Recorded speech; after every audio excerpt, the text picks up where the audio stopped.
हम खुद अच्छे खिलाड़ी थे मगर अवसर ही नहीं मिला। ग्रामीण क्षेत्रों में ना तो स्टेडियम है, ना स्पोर्ट कॉलेज है, ना यूनिवर्सिटियां हैं और प्रतिभा का कोई मोल ही नहीं है सर। पक्षपात होता है सर, इस पक्षपात को खत्म किया जाए। कब तक एकलव्य का अंगूठा जो है सर कटता रहेगा? अब तो हमें अवसर मिलने चाहिए। श्री चंद्रशेखर 2 मिनट। 2 मिनट।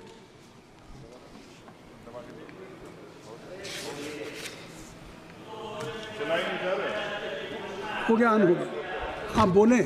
माननीय सभापति जी, आखिरी तक कर दिया है आपने। मैं तो 3.5 घंटे से इंतजार कर रहा हूं। सौभाग्यशाली आपको अवसर मिल गया। प्रेमचंद आप चेयर पे बैठे और अवसर ना मिले, ये तो फिर ये तो बहुत धन्यवाद। आप तो नए मेंबर्स के लिए अवसर पैदा करते ही हैं सर। सबसे पहले तो मैं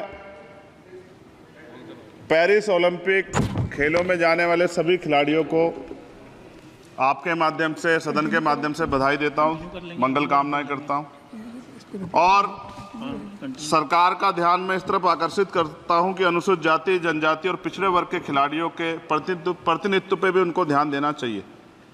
हम ग्रामीण अंचल से आते हैं। ग्रामीण क्षेत्रों में ना तो स्टेडियम है, ना स्पोर्ट कॉलेज है, ना यूनिवर्सिटियां हैं और प्रतिभा का कोई मोल ही नहीं है सर। हम खुद अच्छे खिलाड़ी थे मगर अवसर ही नहीं मिला। अब यहाँ आने में भी बहुत समय लगा, सड़कों पे संघर्ष करना पड़ा। इसलिए मेरा आपसे आग्रह है कि इन वर्गों का प्रतिनिधित्व बढ़े। इसके लिए सरकार को योजना चलानी चाहिए। अभी क्या योजना है उसमें? आपकी स्पीच तक सदन की कार्रवाई बढ़ाई जाती है। आपकी स्पीच तक सदन की कार्रवाई चलेगी। 6 बज रहा है।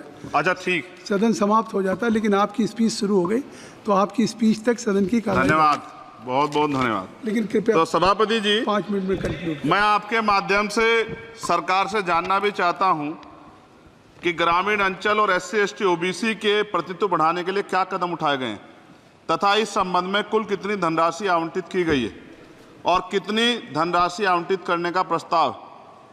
क्या उक्त श्रेणी खिलाड़ियों को पर्याप्त प्रशिक्षण के लिए सरकार द्वारा अलग से कोई प्रशिक्षण केंद्र स्थापित किया गया है या किए जाने का प्रस्ताव। उक्त खेलों में अलग अलग स्पर्धाओं में उक्त श्रेणी के कुल कितने खिलाड़ियों को भेजे जाने का प्रस्ताव है तथा इन सब खिलाड़ियों का श्रेणीवार कुल कितना प्रतिनिधित्व रहेगा।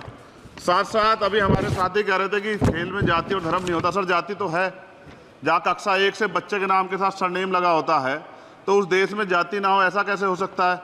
जाति के आधार पे मेरे आज भी याद है, हिमा दास जब मेडल लेके आई थी तो सबसे पहले उसकी जाति सर्च की गई थी।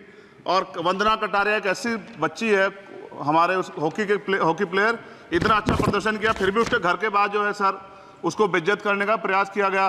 साथ साथ सर साक्षी और विनेश के साथ क्या हुआ ये भी हम लोग नहीं भूले सर। मेरा मानना ये है, आप दादा आप बीच में nothing will go on record. माने और छोड़िए, आप मेरी तरफ देखिए। मैं जिस क्षेत्र से आता हूं, विल गो ऑन रिकॉर्ड। मैं नगीना सहारनपुर सर, मैं उधर जहां से मैं आता हूं सर, उस क्षेत्र में मैं गांव में जाता हूं। बहुत प्रतिभाएं सर, लेकिन अवसर नहीं है।